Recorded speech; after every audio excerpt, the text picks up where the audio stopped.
17واں غیبی خبر والا معجزہ آج جو آخری تھا، جس کو میں نے تھوڑا سا ڈیٹیل سے ڈسکس کرنا ہے، وہ صحیح بخاری میں 3617، صحیح مسلم میں 7040 اور مشکات میں 5898۔ یہ بہت کریٹیکل چیز ہے۔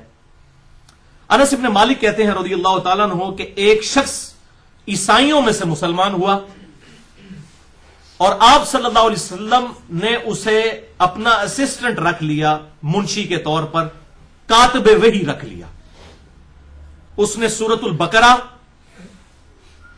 اور سورہ آل عمران خود حضور سے پڑھی صلی اللہ علیہ وسلم۔ وہ اتنا امپریس ہوا کہ مسلمان ہوا، پھر آپ کا کاتب وحی بن گیا۔ تو آپ صلی اللہ علیہ وسلم کے لیے وہ وحی لکھا کرتا تھا۔ پھر اس پہ تقدیر غالب آئی، کچھ عرصے بعد وہ شخص مرتد ہو گیا اور کرسچن سے جا ملا، اور وہاں جا کے اس نے کہنا شروع کر دیا کہ محمد صلی اللہ علیہ وسلم تو نعوذ باللہ ان کو تو کچھ پتا نہیں ہے، جو میں لکھ دیتا ہوں نا یہ وہی مسلمان سمجھ رہے ہوتے ہیں۔ وَلِعَاذُ بِاللَّهِ تَعَالَى۔ ظاہر آپ امی تو تھے، اس میں تو کوئی شک نہیں ہے، لیکن آپ صلی اللہ علیہ وسلم جب وہی لکھواتے تھے پھر وہاں سے پڑھواتے تھے، پھر اس کو خود جو ہے وہ اتھینٹیکیٹ کرتے تھے۔ کوئی ایک بندہ تو نہیں ہوتا تھا، پبلکلی ایسا ہوتا تھا۔ اور یہ آپ کا معجزہ تھا، میں نے پچھلی دفعہ اس کو ڈیٹیل سے ڈسکس کیا کہ آپ کا امی ہونا یہ اللہ تعالیٰ کی طرف سے خاص معجزہ ہے، جس کا ذکر قرآن میں بھی موجود ہے، سورۃ العنکبوت میں، کہ اگر اس قرآن کے نزول سے پہلے نہ تو آپ کتاب میں سے کوئی چیز پڑھ سکتے تھے نہ لکھ سکتے تھے، ورنہ کافروں کو شک میں ڈال دیتی کہ یہ کتاب آپ نے خود لکھ لی ہے۔ تو آپ صلی اللہ علیہ وسلم کی شایان شان ہی نہیں تھا، آپ لکھنا پڑھنا نہیں جانتے تھے۔ یہ بہت بڑا معجزہ ہے۔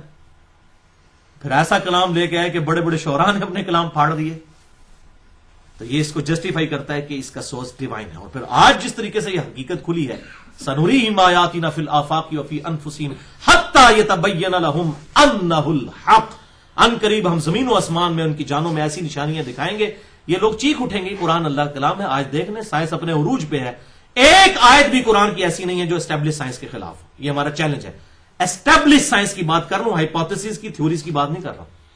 یہی وجہ ہے کہ لوگ تیزی کے ساتھ مسلمان ہو رہے ہیں۔ باقی مسلمانوں کا کردار اس قابل نہیں کہ لوگ اس سے امپریس ہو کے اسلام کی طرف آ رہے ہیں۔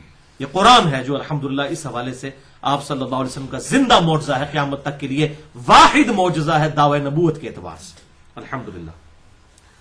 تو اس نے یہ بات کرنی شروع کی کہ جو میں لکھ دیتا ہوں وہی ہوتی ہے۔ اسی دوران وہ مر گیا۔ آپ صلی اللہ علیہ وسلم نے فرمایا کہ زمین اسے قبول نہیں کرے گی۔ اللہ اکبر، بہت بڑی پروفیسی تھی۔ اس کے ساتھیوں نے اسے زمین میں دفنایا، صبح لاش باہر پڑی گئی۔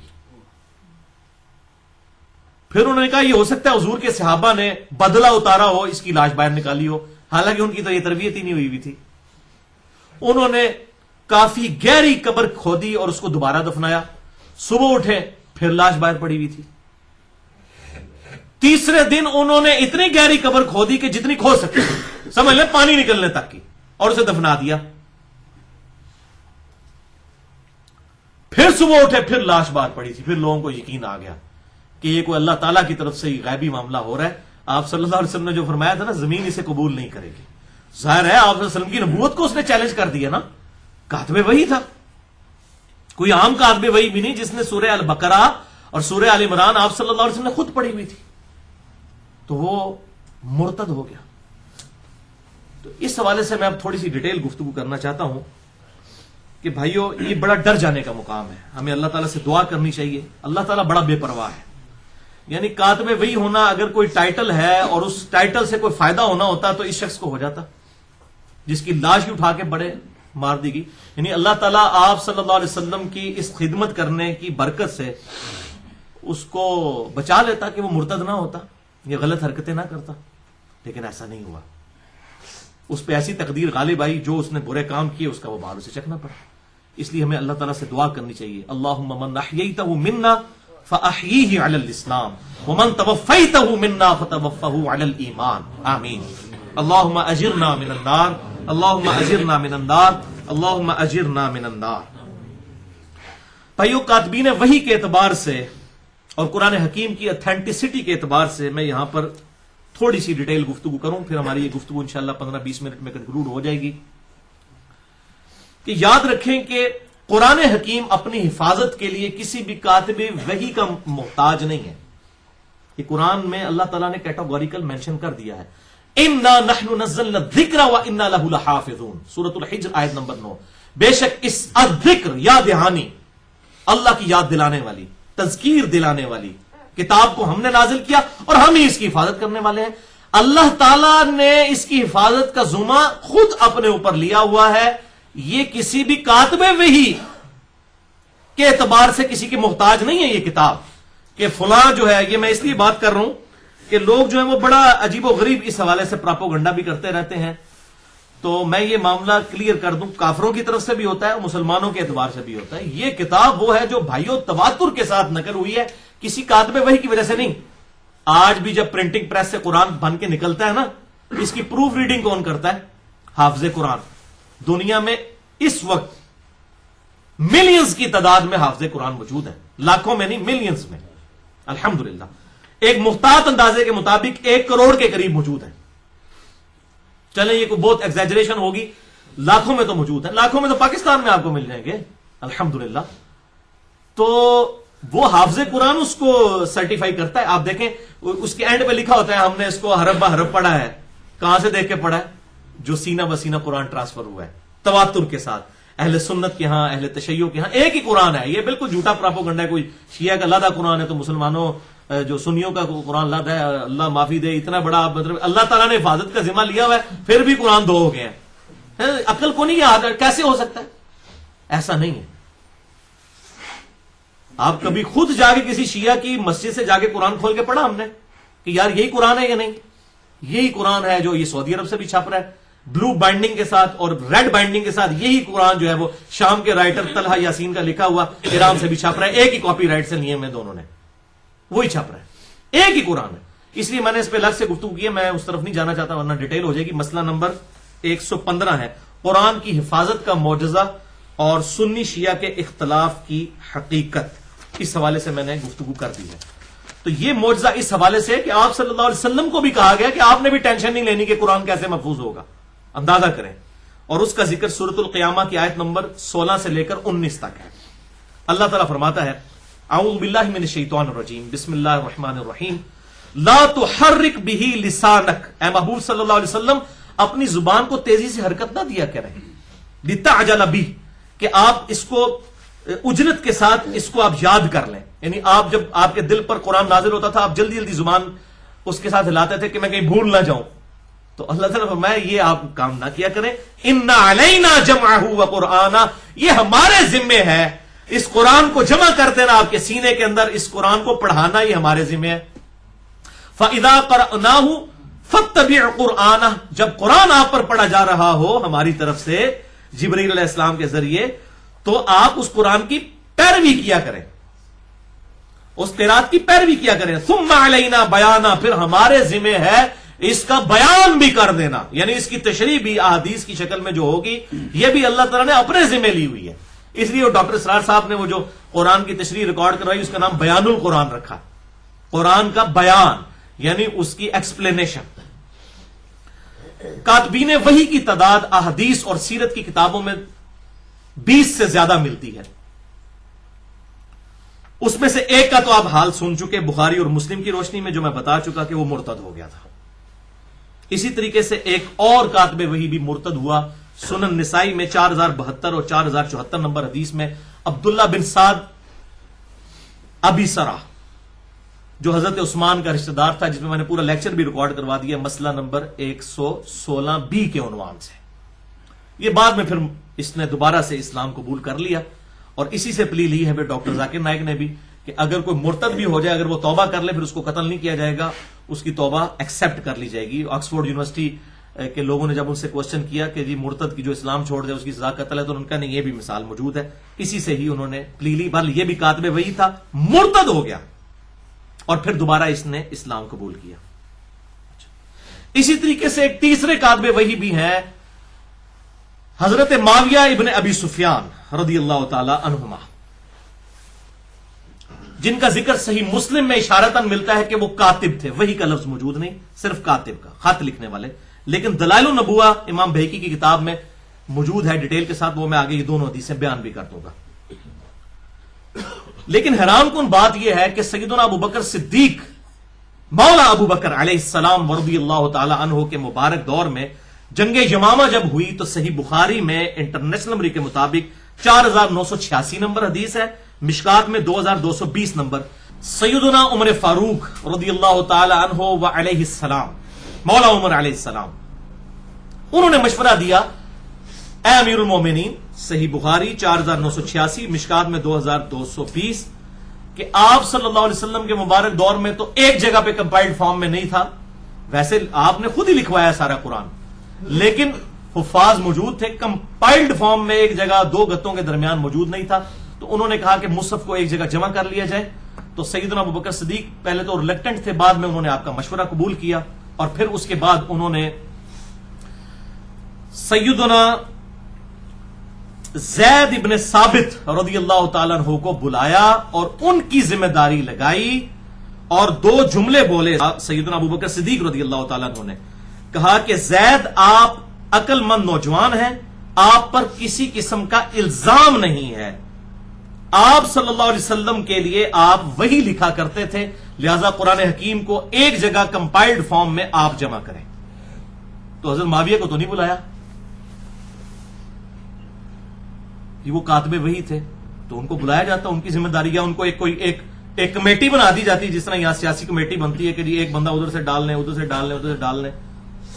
انہوں نے صرف ایک بندے کی ڈیوٹی لگائی، زید ابن ثابت رضی اللہ تعالیٰ عنہ، اور کہا آپ پہ الزام نہیں ہے کسی قسم کا، یعنی آپ ٹرو مومن ہیں، یعنی شروع سے حضور کے ساتھ ہیں اور آپ وہی لکھتے ہیں، یعنی موسٹ ریلائبل پرسنالٹی آپ ہی ہے، آپ کے ذمہ کیا جائے. زید ابن ثابت کہتے ہیں اللہ کی قسم اگر ابو بکر رضی اللہ تعالیٰ عنہ وعلیہ السلام مجھے یہ کہتے نا کہ پہاڑ ایک جگہ سے کھود کے دوسری جگہ پہنچا دے تو میں زیادہ پریشان نہ ہوتا. اس سے مشکل کام یہ تھا کہ میرے ذمہ اتنی بڑی ذمہ داری انہوں نے لگا دی کہ قرآن حکیم کو ایک جگہ جو ہے کمپائلڈ فارم کے اندر جمع کیا جائے. بہرحال انہوں نے یہ معاملہ کیا الحمدللہ، اور قرآن حکیم کا یہ مصحف ہمارے پاس موجود ہے الحمدللہ اس حوالے سے. لہذا حضرت معاویہ بن ابی سفیان رضی اللہ تعالیٰ عنہ کے بارے میں جو بخاری اور مسلم میں ایسی احادیث آتی ہیں جس سے ان کے کریکٹر کے حوالے سے کافی کمزوریاں امت کے سامنے امام بخاری اور امام مسلم لے کر آئے، تو منکرین حدیث تو ان حدیثوں کو ہی جعلی کہتے ہیں. دوسری طرف جو اہل سنت ہیں وہ حدیثیں کہتے ہیں یہ حدیثیں تو ٹھیک ہیں، بیان نہیں کرنی چاہیے. تو بھئی اگر بیان نہیں کرنے والی تھی تو امام مسلم نے صحیح مسلم کے مقدمے میں لکھا ہے کہ میں صحیح مسلم عوام الناس کے لیے لکھ رہا ہوں. بیان تو انہوں نے کی ہیں، امت تک بات پہنچائی ہے کہ حق بات کیا ہے. اور میں مولویوں کو سنتا ہوں، ایک سعودی عرب میں مولوی بیٹھا ہوا ہے، اس کو عجیب و غریب قسم کی وہ باتیں کر رہا تھا، ایک انڈیا کا مولوی ہے وہ بھی باتیں کر رہا تھا کہ جی حضرت معاویہ کے بارے میں اگر آپ نے بات کی نا تو قرآن شک میں پڑ جائے گا، لعنت اللہ علی الکاذبین. اور قرآن معاویہ بن ابی سفیان رضی اللہ تعالیٰ کا محتاج ہے، جن کی ڈیوٹی بھی نہیں لگائی گئی ابو بکر صدیق کی طرف سے. وہ زید ابن ثابت کی ڈیوٹی لگی، قرآن شک میں پڑ جائے گا، اور تہاڈی روٹیاں شاکی چ پی جان گیاں، جہی ملوکیت دیا تنخواہ پہ کھاندے ہو وہ شاکی چ پی جان گیاں. اور نمک حلالی تو تسی کرنی ہے نا جنہاں کو لے کے پہ کھاندے ہو. قرآن شک میں پڑ جائے گا جی، یہ تو حضرت معاویہ پہ اٹیک جو ہے وہ قرآن پہ اٹیک ہے، وہ وہی لکھا کرتے تھے. اور بھائی کیڑی وہی لکھی؟ فتح مکہ کے موقع پر جو بندہ مسلمان ہوا جب 99.99% قرآن نازل ہو چکا ہے، اس کے بعد کون سی وہی لکھی ہے؟ اور اگر لکھی تھی اور لیبل پرسنالٹی تھی تو حضرت ابوبکر صدیق رضی اللہ تعالیٰ عنہ ان کی ڈیوٹی لگا دیتے نا، جو تسی مامے بنے ہوئے ہو جناب 1400 سال بعد انہوں نے وکالت پہ کر دیو، کمیٹی شامل کر دیتے. انہوں نے زید ابن ثابت کو کہا کہ آپ وہی لکھا کرتے تھے، آپ نوجوان ہیں اور آپ پہ کسی قسم کا الزام نہیں ہے، آپ کی ڈیوٹی ہے. تو بھائی حضرت معاویہ کا کوئی محتاج نہیں ہے، قرآن کسی بھی کاتب وحی کا محتاج نہیں ہے. آپ آیات سن چکے ہیں، اللہ تعالیٰ نے یہ اپنے ذمہ خود لیا تھا، یہ اللہ تعالیٰ نے محفوظ کیا ہے. اور یہ لکھنے کی وجہ سے صرف محفوظ نہیں ہے، یہ سینہ بہ سینہ قرآن جو ہے وہ تواتر کے ساتھ پوری دنیا کے اندر مسلمانوں کے سینوں میں چل رہا ہے. اور آج بھی جب بھی اس کی اتھینٹیکیشن کی جاتی ہے پرنٹنگ پریس سے، وہ حافظ قرآن کرتا ہے، اس کے پاس کوئی نسخہ نہیں ہوتا، وہ اپنے جو سینے میں محفوظ ہے اس کی بنیاد کے اوپر الحمدللہ کرتا ہے. تو یہ کسی کا محتاج نہیں ہے. الحمدللہ خلفائے راشدین کے ذریعے اللہ تعالیٰ نے علیہم السلام ان کے ذریعے اس کتاب کو محفوظ فرما دیا. اس حوالے سے میں آخر میں 3 حدیثیں بیان کرنا چاہتا ہوں صحیح مسلم سے، تاکہ یہ معاملہ میں کاتب وحی والا مسئلہ جو ہے اس کو بالکل کھول کر ایک امت تک یہ بھی حق بتا دوں، تاکہ یہ مجھے پھر بعد میں گالیاں نکالیں. لیکن مجھے کوئی گالی نہ نکالے، جس نے نکالنی امام مسلم کو نکالے اور اپنا ایمان برباد کرے، جنہوں نے یہ کتاب لکھ کر اور امت کو حق بات بتائی. آپ کے مولویوں نے، آپ کے استادوں نے آپ کو نہیں بتائی تو انہوں نے جانو پیٹو، منو کو پیٹ دو. میرا تو آپ کو شکر گزار ہونا چاہیے کہ میرے ذریعے سے آپ کو حق بات پتہ چل رہی ہے جو کہ آپ کی اپنی کتابوں میں لکھی تھی. یعنی یہ صحیح مسلم ہماری اہل سنت کی مشترکہ کتاب ہے، یہ میں نے تو نہیں بنائی گھر بیٹھ کے. تو اس حوالے سے میں نے ایک پورا ریسرچ پیپر بھی اب لکھ دیا ہے، ریسرچ پیپر نمبر 5B، واقعہ کربلا کا حقیقی پس منظر 72 صحیح الاسناد احادیث کی روشنی میں، جس میں 150 روایتیں میں نے جمع کی ہیں.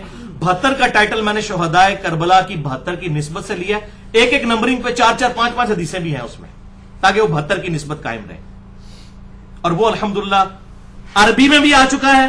پہلے میں نے عربی میں لکھا ہے، جن کو ہے نا عربی ہم عربی کتابوں سے پڑھتے ہیں، پائی عربی لکھا ہے، پہلے عربی میں لکھا، اردو میں ترجمہ بھی PDF فارم میں ahlsunnatpak.com پہ ریسرچ پیپر نمبر 5B آپ کو مل جائے گا. انگلش کا ترجمہ بھی ہو رہا ہے اور ہندی کا بھی. اردو کو تو اڈل کر دی کی ہے پبلک تو ساری زبانوں میں انٹرنیشنل پمفلٹ الحمدللہ. اس حوالے سے آپ ahlsunnatpak.com سے اس کو ڈاؤن لوڈ کر سکتے ہیں. اس میں بھی میں نے یہ حدیثیں اس میں یہ ڈال دی ہیں. 27 نمبر اس میں جو نمبر آتا ہے اس کے اندر یہ حدیثیں موجود ہیں. پہلی حدیث صحیح مسلم کی انٹرنیشنل نمبر کے مطابق 6409 صحیح مسلم میں ابو سفیان والے چیپٹر کے اندر، اور ہمارے ریسرچ پیپر نمبر 5B میں 27 نمبر پر ہے.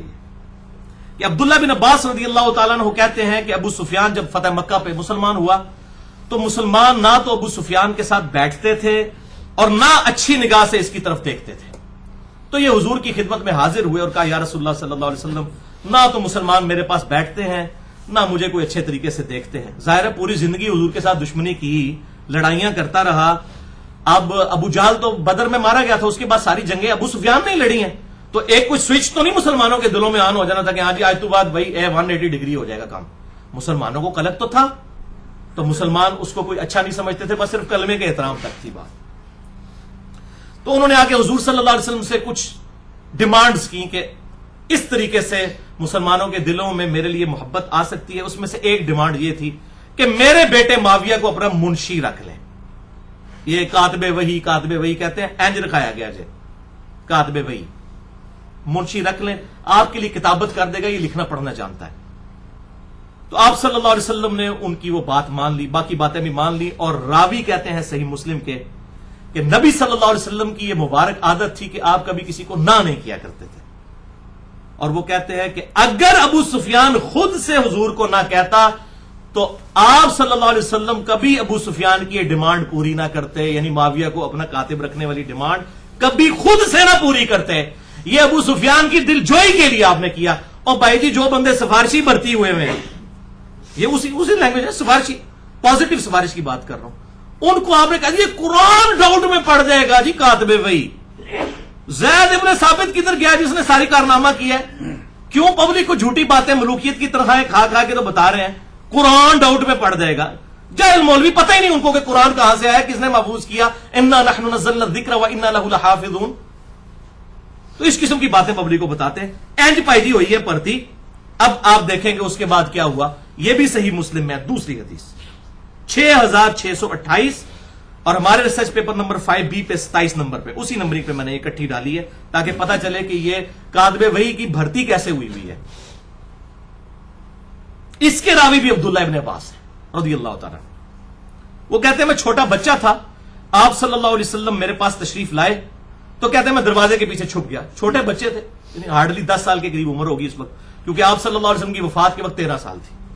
تو کہتے ہیں میں اس لیے چھپ گیا مجھے حضور کوئی کام نہ کہہ دیں. بچہ کھیلنے کے لیے وہ گھر سے نکلے ہوئے تھے، تو آپ نے مجھے ڈھونڈ لیا. پھر آپ نے میری گدی پہ پیار سے ایسے تھپکی لگائی. آپ فرمایا جاؤ معاویہ کو بلا کر لاؤ، یعنی آپ نے کوئی خط و کتابت کروانی ہوگی. تو وہ گئے حضرت معاویہ کو بلانے کے لیے، اور واپس آ کے انہوں نے کہا کہ یا رسول اللہ صلی اللہ علیہ وسلم وہ تو کھانا کھا رہے ہیں. اچھا ادھر کچھ چمچے ہیں، وہ کہتے ہیں کہ جی انہوں نے حضرت معاویہ کو بتایا ہی نہیں ہے جا کے. وہ تو آڈا منڈا نہیں سی بھائی عبداللہ ابن عباس ہی، وہ باہر ہی ویکھ کے آ گئے کہ وہ کھانا کھا رہے ہیں. تو حضور نے سی پتا کہ بھائی کھانا کھا رہے ہیں تو کھانے میں نہیں ٹوکنا چاہیے تھا. آپ نے دوبارہ بھیجا، فرمایا جاؤ اس کو بلا کے لاؤ. تو آپ کیا سمجھتے ہیں وہ باہر سے دیکھ کے ہی واپس آ گئے ہوں گے؟ یہ چمچے خام خواہ بیچ میں کر رہے ہیں. میں آپ آگے بتاتا ہوں. باقی اس کا طریق بھی خام خواہ. وہ گئے, ان کا یزن وہ کھانا کھا رہے ہیں, انہوں نے ہی جواب دیا کہ کھانا کھا رہے ہیں. اچھا جی, پھر آپ نے فرمایا, تیسری بار فرمایا کہ اسے بلا کے لاؤ. تیسری بار بھی یہ جواب ملا, جی میں کھانا کھا کے آنا. تو آپ صلی اللہ علیہ وسلم کی مبارک زبان سے ایک جملہ نکل گیا اس موقع کے اوپر. آپ صلی اللہ علیہ وسلم نے فرمایا, اللہ تعالیٰ اس کا پیٹ کبھی نہ بھرے. استغفر اللہ واتوب الیہ والعیاذ باللہ تعالی. تو یہ آپ کی مبارک زبان سے ایک کلمہ نکل گیا کہ اللہ اس کا پیٹ کبھی نہ بھرے. اب دلائل النبوہ امام بہیقی کی کتاب سے, اچھا اس میں کہیں موجود نہیں ہے کہ وہ وہی لکھتے تھے, دوسری بھی حدیث میں ہے کہ کاتب رکھ لیں, جس سے یہ لیتے ہیں نا, کانا یکتب الوحی, کانا یکتب الوحی آدھی و اینا ٹوٹا چک دینے اس حدیث. میں تو پوری حدیث سنانا ہوں آج. اور یہ کام جو ہے نا, مطلب ان لوگوں نے بھی کیا ہے کہ مجھے افسوس ہوتا ہے کہ انسان کو حق بات پوری امت کو بتانی چاہیے. یہ اسی طریقے سے ہے کہ آپ, وہ ہمارے وہاں پہ ایک دیوبندی عالم تھے, تو انہوں نے صحیح مسلم سے ایک حدیث ہمارے بھائی کو بتائی کہ آپ صلی اللہ علیہ وسلم جب نماز شروع کرتے تو دونوں ہاتھ کانوں تک اٹھاتے, مالک بن حویرث کی. تو ان کا اس لیے ہم کانوں تک اٹھاتے ہیں. ہم بھی کہتے ہیں کانوں تک اور کندھوں تک ایک ہی ہے, انگلیاں کانوں کے برابر اور ہتھیلیاں کندھوں کے برابر, یہ ایک ہی چیز ہے. میرا پورا لیکچر ہے مسئلہ نمبر 70 بی, رفع الیدین سے متعلق فرقہ وارانہ نظریات کا تحقیقی جائزہ. وہ میرے پاس لے کے آیا, مجھے کہتا علی بھائی یہ دیکھیں انہوں نے حدیث دکھائی صحیح مسلم سے. تو میں نے کہا یار کاش یہ حدیث آپ کو پوری دکھا دیتا. وہ اس حدیث کے آگے پتہ کیا لکھا ہوا ہے, جب آپ صلی اللہ علیہ وسلم نماز شروع کرتے دونوں ہاتھ کانوں تک اٹھاتے, پھر رکوع میں جاتے لگتے تو پھر دونوں کان تک ہاتھ اٹھاتے, اور جب رکوع سے سر اٹھاتے پھر دونوں ہاتھ کانوں تک اٹھاتے. اس نے وہ پوری حدیث نہیں بتائی, وہ اتنا ٹکڑا پڑھا دیا. یہ وہی کام کیا ہے ان لوگوں نے بھی, اللہ تعالیٰ ان کو معاف کرے. ایک تو فوت ہو چکے ہیں, شیخ زبیر علی زئی رحمہ اللہ میرے استاد ہیں. میں اپنے آپ کو ان کی زندہ کرامت سمجھتا ہوں. ان کی برکت سے میں نے بہت علم حاصل کیا, ان کی کتابوں کے ذریعے, ان کی ویڈیوز اور میری پرسنل ڈسکشنز کے ذریعے. شیخ زبیر علی زئی المتوفا 1435 ہجری, انہوں نے اپنی توضیح الاحکام جلد 2 میں بس یہ لکھا کانا یکتب الوحی, کہ حضرت معاویہ وہی لکھا کرتے تھے. دلائل النبوہ کا حوالہ دے دیا, 2506 نمبر حدیث. اور ہمارے جیلم شہر میں بھی غلام مصطفیٰ ظہیر صاحب نے میرے خلاف اپنے زوم میں ایک جو ہے وہ رسالہ نکالا, 49 نمبر السنہ, اس کے اندر بھی بس یہ اتنا نقل کیا وکانا یکتب الوحی. میں نے اس کو مکتبۃ الشاملہ میں لکھ کے ڈھونڈا, وہ نکال لیا. بھائی جی کمپیوٹر سے جھوٹ نہیں ماردا, مولوی تو چھپا جائے گا, کمپیوٹر تو نہیں چھپائے گا کیڑی گل پوری کی ہے. اب میں وہ پوری حدیث میں نے اس میں ڈال دی ہے الحمدللہ اپنے ریسرچ پیپر میں. میں آپ کو ورڈ بائی ورڈ بتاتا ہوں, اور پھر آپ یہ فیصلہ کریں کہ یہ لوگ اس طرح کیوں کرتے ہیں, کس کو دھوکہ دینا چاہتے ہیں, کیوں اس طرح کی حرکتیں کرتے ہیں. اگر حق پر ہے پوری بات بتا کے اس کو جسٹیفائی کریں, پوری بات بتائیں پبلک کو, پوری اپنے گاٹے فٹ ہوندی ہے. اچھا اب دوسری طرف وہ بریلوی کہتے ہیں قل انما انا بشر مثلکم, نہ پڑھو حضور کی گستاخی ہو جائے گی. ادھر کہتے ہیں نہیں یہ عقیدے کا معاملہ ہے, ہم ضرور بیان کریں گے. بھائی حضور کی گستاخی بڑی گستاخی ہے, یہ معاویہ بن ابی سفیان کی گستاخی جو ان کے زوم میں گستاخی ہے وہ بڑی ہے. وہ حدیث بیان کرے, کہتے ہیں یہ صحابہ کی گستاخی ہوتی ہے. پھر تسی قل انما انا بشر مثلکم بھی نہ بیان کریا کرو. اور آپ یہ بھی نہ بیان کریا کرے جامع ترمذی سے کہ حج تمتع پہ پابندی لگا دی تھی حضرت عمر علیہ السلام نے, تو حضرت عبداللہ ابن عمر نے مخالفت کی تھی, تو یہ تو حضرت عمر کی توہین ہے. کروڑوں معاویہ ایک عمر کے برابر نہیں ہو سکتے رضی اللہ عنہما, تو بھئی حضرت عمر کی گستاخی تو اہل حدیث کے ہر جو ہے وہ سٹیج سے ہو رہی ہے. اس حوالے سے نہیں, گستاخی نہیں ہے میرے بھائیوں, یہ حق ہے. حق کو واضح کرنے کے لیے ظاہر ساری باتیں ہوں گی. قرآن میں تو حضرت یوسف علیہ السلام کے بھائی 2 نبیوں کے صحابی ہیں, حضرت یعقوب کے بھی, حضرت یوسف علیہ السلام کے, ان کی غلطیاں بیان ہوئی. ان غلطیوں کے بعد لان تان کرنا یہ رافضیوں کا طریقہ ہے. اہل سنت کا طریقہ یہ کہ وہ حق بیان کرتے ہیں اور اللہ تعالیٰ کی لعنت کے مستحق نہیں ہو جاتے. سورۃ البقرہ کے تحت کہ جو حق چھپاتا ہے اس پہ اللہ کی لعنت اور تمام لعنت کرنے والوں کی لعنت, وہ لعنت سے بچتے ہیں. وہ لعنتی لوگ نہیں ہوتے. جو سنی ہوگا صحیح, وہ لعنتی نہیں ہوگا. یہ ٹنی ہے سارے. میں یہ کہوں ٹنی, سنا کے سنی, ٹنی. اور سنی وہ ہوتا ہے جو بکش مسلمان ہو, کتاب و سنت کے مطابق اپنے عقائد رکھتا ہو. تو اب میں آپ کو بتا دیتا ہوں اس کے اندر پوری حدیث دلائل النبوہ 2506 نمبر. انہوں نے تو صرف لکھا وکانا یکتب الوحی, وہ وہی لکھا کرتے تھے. اے دسنا جناب کی لکھتے سر. دلائل النبوہ امام بہیقی کی کتاب میں آتا ہے, عبداللہ ابن عباس بیان کرتے ہیں کہ میں بچوں کے ساتھ کھیل رہا تھا, رسول اللہ صلی اللہ علیہ وسلم تشریف لائے تو مجھے یہ خیال گزرا کہ آپ میرے لیے ہی آئے ہیں, چنانچہ میں چھپ گیا, مگر آپ صلی اللہ علیہ وسلم نے مجھے ڈھونڈ نکالا. آپ صلی اللہ علیہ وسلم نے مجھے ہلکی سی تھپکی لگائی اور فرمایا جاؤ معاویہ کو بلا کر لاؤ، اور وہ وہی لکھا کرتے تھے. اے جی بھائی ٹوٹا بھی چکا ڈلے انہوں نے، وَكَانَ يَكْتُبُ الْوَحِي. میں گیا اور انہیں پیغام دیا، یہ الفاظ موجود ہیں دلائل النبوہ میں نے پیغام دیا حضرت معاویہ کو کہ آپ کو حضور بلا رہے ہیں. کہنا جی ہو جائے باہر ہی ہو کے آگے کھانا ویک دے، اور چمچوں کو صاحب نہ کام کرو، کوئی کام ایسا کرو جڑا کدھر جچدا بھی ہوگا. جھوٹتا کوڑتے نہ مارو، سچی گل دسو. کہتے ہیں میں گیا انہیں پیغام دیا تو جواب میں کہا گیا وہ کھانا کھا رہے ہیں. میں نے آ کے آپ صلی اللہ علیہ وسلم کو بتا دیا. آپ صلی اللہ علیہ وسلم نے کچھ دیر بعد پھر فرمایا جاؤ معاویہ کو بلا کر لاؤ. پھر میں گیا، پھر وہی جواب ملا. پھر آپ صلی اللہ علیہ وسلم کو بات بتائی. پھر آپ نے تیسری بار فرمایا کہ اللہ تعالیٰ اس کا پیٹ نہ بھرے. یہ آپ صلی اللہ علیہ وسلم کی مبارک زبان سے نکل گیا. اچھا وہ کہتے ہیں جناب یہ دعا دی ہے ان کو، اس کا پیٹ نہ بھرے، یہ دعا دی ہے. اچھا وہ آگے الفاظ موجود ہیں، دعا کیا دی ہے، آگے الفاظ بھی دیکھیں. اسی حدیث کے راوی سیدنا ابو حمزہ فرماتے ہیں کہ پھر حضرت معاویہ کا پیٹ پوری زندگی کبھی نہیں بھر سکا. انہوں نے دعا نہیں لکھا، انہوں نے کہا انہوں نے ٹھڈ نہیں پھر کدے پڑیا. یعنی وہ دنیا داری والا معاملہ ان کے اوپر غالب ہو گیا. مراد یہ وہ راوی حدیث کا کہنا کہتا ہے نا، حدیث کا راوی فارم جانتا ہے. اے راوی ابو حمزہ نے لکھ دیا. اور امام بہقی ساتھ کیا لکھتے ہیں، راوی کے یہ الفاظ اس بات کی دلیل ہے کہ رسول اللہ صلی اللہ علیہ وسلم کی دعا قبول بھی ہو گئی کہ ان کا پیٹ نہیں کبھی بھرا. اے پوری گال سیجے وَكَانَ يَكْتُبُ الْوَحِي. دیکھیں کس پبلک کو آپ دھوکہ دے رہے ہیں بھائی. اب انٹرنیٹ کا دور ہے، ہر چیز پبلک کے ہاتھ میں آ چکی ہے. آپ بےمانیاں کریں گے، پکڑے جائیں گے، بے عزت ہوں گے. اور یہی وجہ ہے کہ جب ہمارے لیکچر لوگ سنتے ہیں وہ اپنے علماء سے جا کے لڑتے ہیں، وہ کہتے ہیں تو کیا کس نے دی تجھے گل سنو، بجائے یہ کہ کوئی جواب دے. جواب تو ہوتا نہیں ہے. تو وہی بات ہے کہ جناب وہ اب بات سنے ہی نہ، تو انہوں کیا کہ بخاری مسلم نماز کا طریقہ پڑھو رفع الیدین نال، اور تے کرنا پہ جائے گا. تو بھائی بخاری اور مسلم صرف رفع الیدین کے لیے نہیں ہے، یہ پوری کی پوری ماننا ہے نا. یہ یہودیوں والا کام تو نہ کریں. افتؤمنون ببعض الکتاب وتکفرون ببعض. کتاب کے کچھ حصے کو مانتے ہو، کچھ کو چھوڑ دیتے ہو. اسی کی تو ذلت خواری پھر کاٹ رہے ہو. حق بات قبول کرو، جو جھوٹی بات ہے، کوئی غلط بات ہے تو ہمیں بتاؤ کہ یہ بات اس طریقے سے ہے، وہ بات جو ہے وہ اس طریقے سے سامنے آ جائے گی. لیکن اس طریقے سے جھوٹا پراپوگنڈا کرنا، دشمنیاں کرنا، یہ بات کوئی غلط ہے اور آج کی پبلک نہیں آپ کو قبول کرے گی. یہی وجہ ہے کہ آپ کی روٹی روزی بند ہو گئی ہے.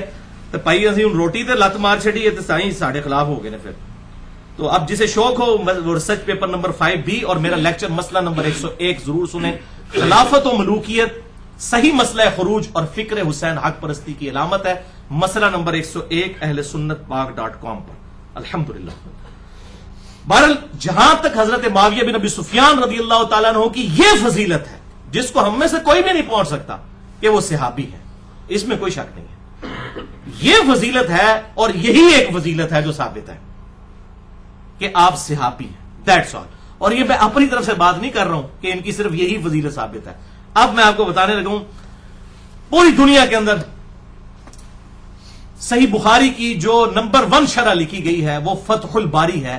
امام ابن حجر اسقلانی رحمہ اللہ، المتوفا 852 ہجری، جسے اہل سنت کہلوانے والے سارے گروہ، بریلوی، دیوبندی، اہل حدیث، اسی طریقے سے حنفی، شافعی، مالکی، حنبلی، سب کے سب کہتے ہیں جی فتح الباری جو ہے اور امام ابن حجر اسقلانی وہ اتھینٹک شرح ہے صحیح بخاری کی. اس اتھینٹک کی جو میں ورڈ بائی ورڈ پڑھنے لگا ہوں تاکہ آپ کو معاملہ پتا چل جائے کہ ابن حجر اسقلانی نے اس حوالے سے ٹروتھ کیا ریویل کیا ہے. مناقب صحابہ والا جو چیپٹر ہے صحیح بخاری میں، اس میں جب حضرت معاویہ رضی اللہ تعالیٰ عنہ کا ذکر آتا ہے تو 3 حدیثیں انہوں نے جمع کی ہیں صرف امام بخاری نے ان کے فضائل میں. اور اس کی ہیڈنگ فضائل معاویہ نہیں رکھی بلکہ رکھا ذکر معاویہ، ذکر معاویہ، معاویہ کا تذکرہ. اب یہ باب کا نام ذکر معاویہ جو رکھا گیا، اس پہ کامنٹس کر رہے ہیں امام ابن حجر اسقلانی. یہ میرے کامنٹس نہیں، کسی شیعہ کے نہیں، کسی ناصبی کے نہیں، کسی رافضی کے نہیں، یہ ایک سنیوں کے امام کے کامنٹس ہیں. امام ابن حجر اسقلانی المتوفا 852 ہجری، ان کے کامنٹس میں ورڈ بائی ورڈ. یہ جو بعد میں قسطنطینیہ والی بشارت اٹھا لیتے ہیں، کبھی سمندری جہاد والی بشارت اٹھا لیتے ہیں بخاری میں سے اور فٹ کرنا شروع کر دیتے ہیں کبھی کس پہ کبھی کس پہ. تو اگر امام بخاری نے سمندری جہاد والی حدیث سے یہی مطلب لیا ہوتا تو ذکر معاویہ چیپٹر میں ڈال کے تو فضیلت لکھتے ہیں نا کہ جنت کی بشارت فٹ ہو گئی ہے. ہم نہیں کہتے کسی کو دوست کی ہے جنتی کہیں، لیکن جو بات بنتی ہے امام بخاری سے فرشتیاں نہیں پتا تو 1400 سال بعد پتا لگی کہ بخاری میں یہ حدیث ہے سمندری میں آپ کو جنت کی بشارت ابھی دلوا دیتا ہوں. صحیح مسلم میں حدیث ہے انٹرنیشنل نمبر کے مطابق 553 نمبر کہ جس شخص نے پورے خوشو خضو کے ساتھ وضو کیا اور اس کے بعد 2 رکعتیں پڑھ لیں تحیت الوضو کی توجہ کے ساتھ, اس پہ جنت واجب ہو جائے گی. لو ہاں, کوئی قسطنطنیہ کوئی سمندری جہاد کی ضرورت نہیں تانوں, اس بعد جو مرضی کرتے رہو. اس طرح نہیں ہوتا, اور نہ امام بخاری نے اس کو اس چیپٹر میں ڈالا ہے. اب میں زیادہ ڈیٹیل میں نہیں جانا چاہتا, عقل مندوں کے لیے اتنا ہی اشارہ کافی ہے. امام ابن حجر اسقلانی کے کامنٹس صحیح بخاری فتح الباری میں اس باب ذکر معاویہ والی جو حدیث آئی ہے 3766 نمبر صحیح بخاری میں 3766, اس کے تحت ابن حجر اسقلانی کے کامنٹ سنے تے گالاں کٹ رہی ہیں تے ابن حجر نو کڈو, منو نہ کڈنا, میرا کوئی قصور نہیں ہے. چور نہ مارو, چور دی ماں نو مارو. امام ابن حجر اسقلانی لکھتے ہیں امام بخاری رحمت اللہ علیہ نے یہاں صحیح بخاری میں حضرت معاویہ رضی اللہ تعالیٰ عنہ سے متعلق باب کے عنوان میں صرف لفظ ذکر معاویہ بیان کیا اور فضیلت یا منقبت جیسے الفاظ استعمال نہیں کیے, یعنی فضائل معاویہ نہیں لکھا, کیونکہ اس حدیث سے کوئی فضیلت معلوم ہی نہیں ہوتی. وہ حدیث کیا تھی کہ حضرت معاویہ ایک وتر پڑھا کرتے تھے. تو ابن عباس کو آ کے شکایت کی گئی کہ یہ تو ایک ہی وتر پڑھتے ہیں. تو انہیں شکایت کی گئی کہ وہ ایک ہی وتر پڑھتے ہیں, شکایت. تو انہوں نے کہا وہ صحابی ہیں, ان کو چھوڑ دو, فقیہ ہیں, وہ اگر یہ کام کر رہے ہیں تو ان کے اوپر کوئی یہ ہے جناب. اس میں سے انہوں نے لکھا کہ فقیہ اور صحابی ہم مانتے ہیں الحمدللہ, عقلمند صحابی تھے, بہت عقلمند تھے, ہم مانتے ہیں, اس میں کوئی شک نہیں ہے. تو یہ فضیلت نکلی ہے, اور اس حدیث کے تحت یہ سارے کامنٹس چل رہے ہیں ابن حجر اسقلانی کے. تو وہ کہتے ہیں کہ امام بخاری نے لفظ فضیلت یا منقبت جیسے الفاظ ذکر نہیں کیے کیونکہ اس حدیث سے کوئی فضیلت معلوم ہی نہیں ہوتی. یہ ابن حجر لکھ رہے ہیں, میں نے نہیں. البتہ ابن عباس کا حضرت معاویہ کے لیے فقیہ اور صحابیت کا بیان کرنا بطور فضیلت کافی ہے. تاہم امام ابن ابی عاصم رحمہ اللہ نے حضرت معاویہ کے مناقب میں ایک رسالہ لکھا ہے. اسی طرح کا کام ابو عمر غلام نے بھی کیا اور ابو بکر نقاش نے بھی کیا, اور امام ابن جوزی المتوفا 597 ہجری جنہوں نے جزید کے خلاف کتاب بھی لکھی ہے, محدث ابن جوزی, انہوں نے من گھڑت احادیث کی نشاندہی کرنے والی ان کی مشہور کتاب الموضوعات میں بھی کچھ روایتیں ذکر کی ہیں. کتنے کتنی نے الموضوعات, یہ انگوٹھے چومنے والی حدیث بھی الموضوعات میں ہے. وہ ہم بریلویوں سے والا مانے, وہ کہتے ہیں موضوعات شریف, موضوع کہتے ہیں گھڑی ہوئی حدیث. اے بھی یہ حضرت معاویہ دی بڑی فضیلتاں آئی ہیں موضوعات شریف اس نے گڑی ہوئی حدیثیں. یہ ابن جوزی لکھتے ہیں موضوعات شریف, یہ موضوعات بھی شریف ہو گیا. میں بھی کچھ روایتیں ذکر کر کے امام اسحاق بن راہوے المتوفا 238 ہجری جو امام بخاری کے استاد ہیں, ان کا قول ابن جوزی نے نقل کیا کہ حضرت معاویہ کی فضیلت میں صحابیت کے سوا کوئی بھی چیز ثابت نہیں ہے. امام ابن حجر اسقلانی مزید لکھتے ہیں یہی وجہ ہے کہ امام بخاری نے بھی اپنے استاد امام اسحاق بن راہوے المتوفا 238 ہجری پر ہی اعتماد کیا ہے اور حضرت معاویہ کے ذکر میں لفظ فضیلت یا منقبت استعمال کرنے سے گریز کیا.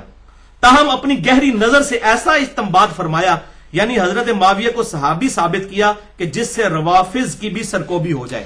یہ مردود جو رافضی کہتے ہیں کہ نعوذ باللہ وہ منافق تھے یا کافر تھے, حضرت معاویہ بن ابی سفیان رضی اللہ تعالیٰ عنہ, ان کا بھی رد کیا انہوں نے تاکہ یہ ثابت ہو جائے کہ وہ صحابی تھے, انہوں نے کلمہ پڑھا تھا, مسلمان ہوئے تھے.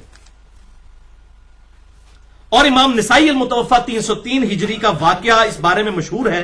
انہوں نے بھی اپنے استاد امام نسائی کے بھی استاد ہیں, امام بخاری کے بھی استاد ہیں, امام اسحاق بن راہوے المتوفا 238 ہجری, ان پر اعتماد کیا اور اپنی مشہور کتاب فضائل صحابہ میں کوئی بھی حدیث حضرت معاویہ کی فضیلت میں ذکر نہیں کی. اور پھر امام حاکم المتوفا 405 ہجری کا بھی قصہ اسی طرح ہے.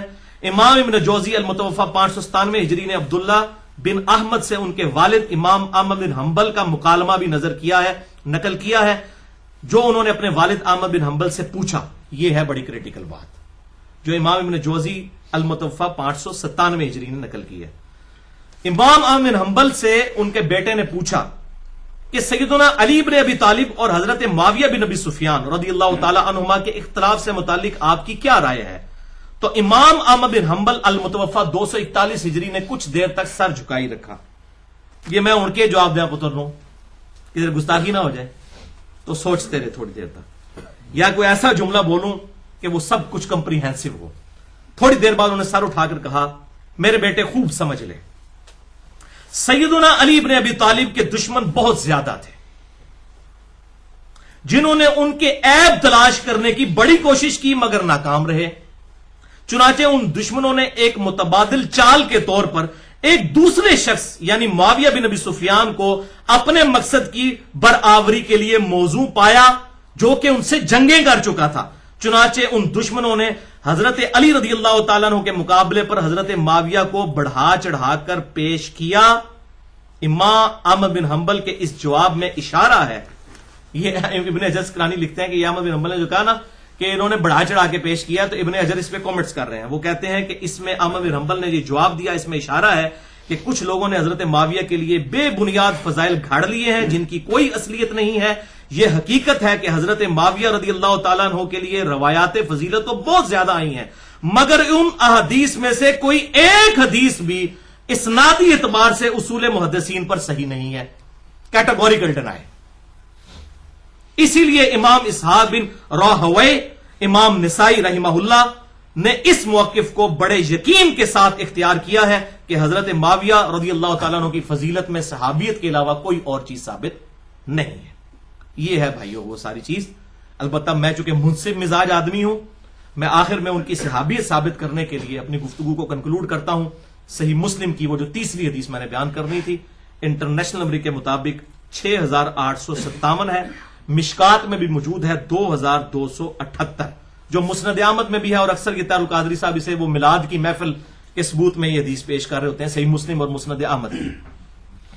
ابو سعید خدری رضی اللہ تعالیٰ عنہ کہتے ہیں کہ ایک دن حضرت معاویہ بن ابی سفیان رضی اللہ تعالیٰ عنہ مسجد میں تشریف لائے تو کچھ صحابہ کرام، کچھ تابعین بیٹھے ہوئے آپس میں گفتگو کر رہے تھے، تو حضرت معاویہ ان کے قریب آئے اور کہا کہ یہاں تم کس لیے بیٹھے ہو؟ تو انہوں نے کہا ہم اللہ کا ذکر کرنے بیٹھے ہیں، اللہ رسول کی باتیں کر رہے ہیں۔ تو حضرت معاویہ نے کہا کہ اللہ کی قسم اٹھا کر کہو کہ تم اسی کام کے لیے بیٹھے ہو۔ انہوں نے کہا کہ اللہ کی قسم ہم صرف اللہ تبارک و تعالیٰ کے ذکر کے لیے یہاں پر بیٹھے ہیں۔ تو پھر حضرت معاویہ رضی اللہ تعالیٰ عنہ نے کہا کہ میں نے یہ قسم اس لیے نہیں اٹھوائی کہ معاذ اللہ میں نے کوئی بدگمانی کی ہے تمہارے بارے میں، بلکہ آپ رضی اللہ تعالیٰ عنہ نے سنت پر عمل کیا۔ آپ کہتے ہیں ایک دفعہ ہم بھی اسی طریقے سے مسجد میں بیٹھے ہوئے تھے اور آپ صلی اللہ علیہ وسلم تشریف لائے ہمارے پاس، اور آپ نے ہم سے پوچھا کہ تم کس لیے بیٹھے ہو؟ تو ہم نے کہا کہ ہم اس چیز پر شکر ادا کرنے کے لیے بیٹھے ہیں کہ اللہ تعالیٰ نے ہمیں اسلام کی دولت عطا فرمائی، مرنے سے پہلے حق دکھا دیا، الحمدللہ، اس پہ اللہ کا شکر ادا کر رہے ہیں۔ تو حضور صلی اللہ علیہ وسلم نے فرمایا اللہ کی قسم اٹھاؤ کہ اسی لیے بیٹھے ہو۔ تو انہوں نے کہا یا رسول اللہ اسی لیے بیٹھے ہیں، اللہ کی قسم اٹھاتے ہیں۔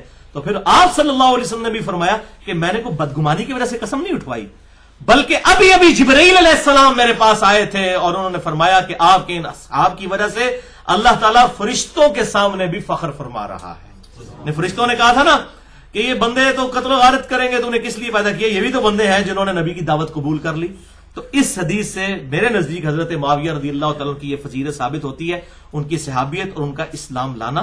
تو یہ دو ایکسٹریمز ہیں، ایک طرف روافظ کی ایکسٹریم ہے جو ان کو منافق یا نعوذ باللہ کافر کہتے ہیں، دوسری طرف سنیوں میں گھسے ہوئے ناصبیوں کی ایکسٹریم ہے کہ جو وہ ہر جھوٹی فضیلت ثابت کر کے ان کو حضرت علی سے اوپر کرنے کی کوشش کرتے ہیں، ان کو یزید کو حضرت حسین سے اوپر کرنے کی کوشش کرتے ہیں، بالکل جعلی طریقوں سے۔ جو صحیح چیز ہے وہ میں نے آپ کو بتا دی ہے۔ تو یہ اس سے وہ ربیع الاول کا وہ کہتے ہیں میلاد کی محفل منا رہے تھے، اس میں کہیں میلاد نہیں لکھا بھائی میرے، وہ تو شکر ادا کر رہے تھے، جیسے یہاں ہم درس قرآن کے لیے جو لوگ جمع ہیں تو اللہ کا شکر ادا کر رہے ہیں، وہ یہ کر رہے تھے، میلاد وغیرہ نہیں منا رہے تھے۔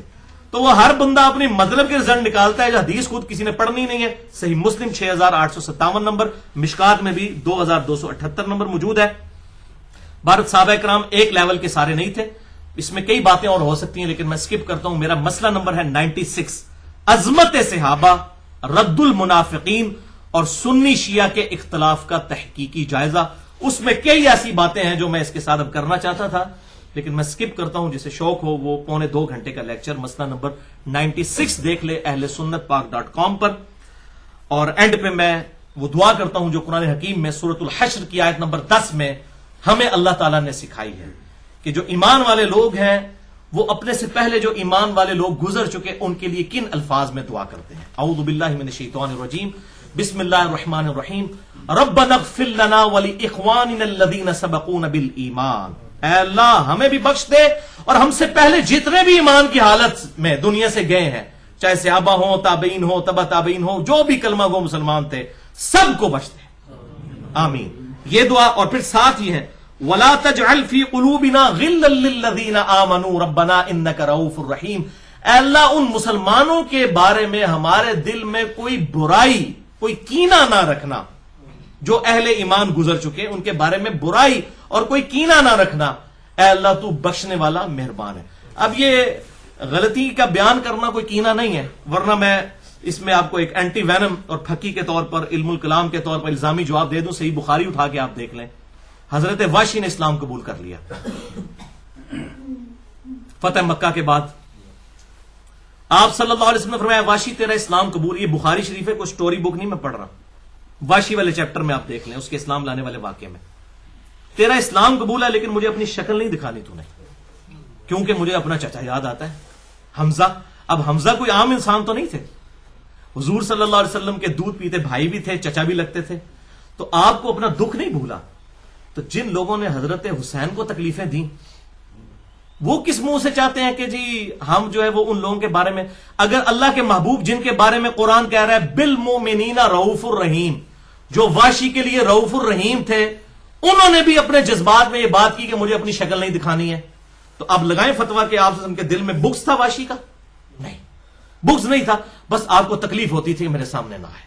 اسی طریقے سے جن لوگوں نے حضرت حسین کو یا حضرت علی کو یا خلفائے راشدین کو تکلیف دی ہیں، ہمیں ان کے بارے میں ہمارے دل میں بھی رنج موجود ہے، اس سے زیادہ کچھ نہیں ہے۔ ہم تو کہتے ہیں سب کو اللہ تعالیٰ بخش دے، ہمارے سے پوچھ کے کسی نے جنت میں نہیں بھیجنا کسی کو، اور نہ یہ بات ہے کہ سب کے سب بلا حساب و کتاب بخشے جائیں گے، یہ بھی بالکل جعلی بات ہے۔ وہ 70,000 لوگ ہی بلا حساب و کتاب جانے ہیں، جن میں حضرت عکاشہ شامل ہیں بخاری اور مسلم میں، اور باقی لوگ شامل نہیں ہیں۔ یہ کوئی اتنا سیدھا معاملہ نہیں ہے کہ جس نے بھی آپ کو دیکھ لیا اور بلا حساب و کتاب ہی جنت میں چلا گیا، ورنہ صحیح مسلم کھول کے دیکھ لیں، مدعم نامی غلام تھا جو آپ صلی اللہ علیہ وسلم کی سواری کا کجاوا کسا کرتا تھا اور آپ کو سفر و حضر میں وضو کروایا کرتا تھا۔ خیبر کے موقع پر اسے نامعلوم تیر لگا اور وہ شہید ہو گیا۔ صحابہ نے کہا تو سیدھا جنتی ہے، اسی بھی یہی کہنا سی۔ آپ فرمایا تم جنت کی بشارت دے رہے ہو، جبکہ اس نے خیبر کے مال غنیمت میں سے ایک چادر چوری کی تھی اور میں دیکھ رہا ہوں کہ آگ کی پناہ کے اس پہ ڈال دی گئی ہے۔ ایک چادر کو اللہ نے اتنا سیریس لے لیا، اور حضور صلی اللہ علیہ وسلم کی خدمت کرنے والا وہ صحابی تھا۔ جب اللہ تعالیٰ پکڑنے پہ آئے تو وہ کسی کو چھوٹی سی بات پہ بھی پکڑ سکتا ہے۔ ہم کسی کو جنت کی گارنٹیاں نہیں مانگ سکتے، ہم یہ کہتے ہیں کہ ہر کلمہ گو انشاءاللہ ایک نہ ایک دن جنت میں جائے گا، بس اس سے زیادہ ہم نہیں کہتے۔ یا وہ جو لوگ جن کو بائی نیم جنت کی بشارت دی گئی ہے، عشرہ مبشرہ ہوں یا اصحاب شجرہ ہوں یا اصحاب بدر ہوں، ان کا معاملہ الگ ہے۔ باقی بڑا سینسٹیو ایشو ہے، اتنا سیدھا معاملہ نہیں ہے، اسی لیے میں نے آپ کو لیکچر کا حوالہ دے دیا۔ میں نے کہا کچھ باتیں میں نہیں اب کرنا چاہتا ورنہ ٹائم بہت لگ جائے گا۔ مسئلہ نمبر 96، عظمت صحابہ، رد المنافقین اور سنی شیعہ کے اختلاف کا تحقیقی جائزہ، اہل سنت پاک .com پر۔ اللہ تعالیٰ سے دعا ہے جو حق بات میں نے کہی اللہ تعالیٰ ہمارے دلوں میں راسخ فرمائے، اگر جذبات میں میرے منہ سے کوئی غلط بات نکل گئی تو اللہ تعالیٰ ہمارے دلوں سے محو کر دے، ہمیں کتاب و سنت کی تعلیمات پر عمل کرتے ہوئے، اجماع کو حجت مانتے ہوئے دوسرے بھائیوں تک پہنچانے کی توفیق عطا فرمائے۔ سبحانک اللہم و بحمدک، اشہد ان لا الہ الا انت، استغفرک و اتوب الیک، وما علینا الا البلاغ المبین۔ کوئی سلیقہ ہے یا آرزو کا، نہ بندگی میری بندگی ہے، یہ سب تمہارا کرم ہے آقا، یہ سب تمہارا کرم ہے آقا، کہ بات اب تک بنی